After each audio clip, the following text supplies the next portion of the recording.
Nyt ei auta voivottelu, nyt tarvitaan toimia ja sä voit olla se, joka toimii. Nimittäin yhteisvastuukeräys starttasi tänään ja sillä kerätään rahoja nuorten auttamiseen, tulevaisuuden toivon rakentamiseen täällä Suomessa sekä ulkomailla, esimerkiksi Keski-Afrikan tasavallassa, joka on maailman köyhimpiä paikkoja.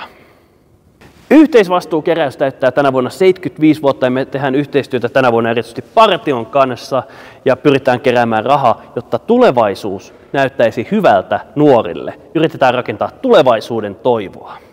No mikä sitten on yhteisvastuukeräys?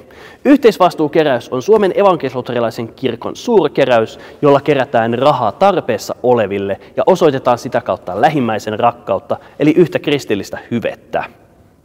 Vuodessa kerätään keskimäärin 2,5 miljoonaa euroa, jotka sitten lahjoitetaan yhteistyökumppaneille sekä seurakunnan alueen vähävaraisille tai niille, jotka sitä apua tarvitsevat.